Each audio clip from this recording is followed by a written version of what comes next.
అందరికీ నమస్కారం. వెన్నెల్లో చందమామ కథలకు స్వాగతం. ఈరోజు కథ శిక్ష. రామాయపురం అనే గ్రామంలో అంటరానితనం పాటించబడుతూ ఉండేది. అంటరాని వాళ్ళందరూ ఊరికి కాస్త దూరంగా ఉండేవారు. ఊళ్ళో ఉన్న వాళ్ళ కోసం అనేక రకాలుగా కాయకష్టం చేసేవారు. కానీ ఊళ్ళో వాళ్ళు మాత్రం వాళ్ళు ఎవరినీ తాకకూడదు. అంటరాని వారి కోసం వారు ఉండే చోట ఓ చెరువు ఉండేది. అలా ఉండగా ఒక సంవత్సరం బొత్తిగా వానలు పడక అంటరాని వాళ్ళ చెరువు నిండలేదు. వాళ్లకు నీళ్ల కరువు వచ్చింది. అయినప్పటికీ వాళ్ళకి ఊళ్ళో ఉన్న బావి నీళ్లు తాకే యోగ్యత లేదు. అందువల్ల కొందరు అంటరాని ఆడవాళ్లు రోజూ బోలెడు దూరం నడిచి ఎక్కడో దూరాన ఉన్న నది నుంచి నీళ్లు తెచ్చుకునేవారు. రాజు మారువేషంలో దేశ సంచారం చేస్తూ రామాయపురం వచ్చి ఇదంతా చూసి గుండె నీరైపోగా గ్రామస్తుల వద్దకు వెళ్ళి, ఇది చాలా అన్యాయం. సాటి మనుషులు నీళ్లు లేక ఇబ్బంది పడుతూ ఉంటే ఊళ్ళో బావులుండి మీరు వాళ్లకు నీళ్లు ఇవ్వరేం అని అడిగాడు. వాళ్ళు అంటరాని వాళ్ళు. మా బావుల్లో నీటిని తాకే అర్హత వాళ్లకు లేదు. ఇది మా నిర్ణయం కాదు, భగవంతుడి నిర్ణయం అన్నారు గ్రామస్తులు. భగవంతుడి విషయం అటు ఉంచండి. ఈ దేశపు రాజుగా నేను చెబుతున్నాను.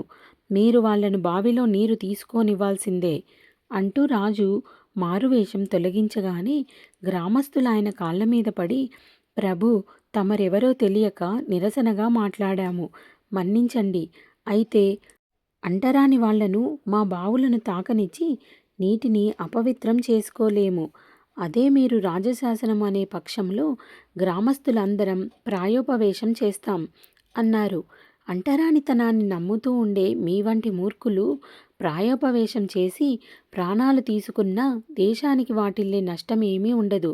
అయినప్పటికీ ఈ దేశపు రాజుగా నేనందరి క్షేమాన్ని కోరినవాణ్ణి కాబట్టి ఉభయతారకంగా ఉండే ఉపాయం చెబుతాను. అంటరాని వాళ్లను బావుల్ని తాకనివ్వకండి. మీరే వాళ్లకు నీళ్లు తోడి ఇవ్వండి. ఆ విధంగా వాళ్లకు నీళ్ల కరువు తీరుతుంది. మీ సదాచారము నిలబడుతుంది అన్నాడు రాజు. గ్రామస్తులందరూ వేరే దారి లేక దీనికి అంగీకరించారు.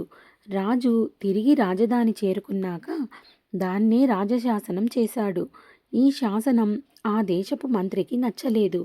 ప్రభు, మీ శాసనం అంటరానితనాన్ని ప్రోత్సహిస్తున్నది. అంటరానితనం నేరం కదా అన్నాడు. అవును, అంటరానితనం నేరమే, కానీ అది నేరమని అర్థం చేసుకోలేని మూర్ఖులు చాలామంది ఉన్నారు. వాళ్ళ మనసుల్లో మార్పు రావాలి, కానీ బలవంతంగా శాసనాలను మూర్ఖులపై రుద్దలేము. అగ్రకులాల వారు తామెంతో గొప్పవారమని భావిస్తున్నారు. అటువంటి వారి చేత మన శాసనం అంటరాని వారికి సేవ చేయిస్తున్నది. నీళ్లు తోడివ్వడం సేవాధర్మమే కదా. అందువల్ల ఈ శాసనం అంటరానితనం పాటించే వారికి శిక్ష అవుతుంది. ఆ శిక్ష నుంచి వారు తప్పించుకోవాలంటే తాము పాటించే సదాచారం మానాలి అన్నాడు రాజు. మంత్రికి విషయం అర్థం కాగానే రాజు తెలివిని మెచ్చుకున్నాడు. కథ సమాప్తం.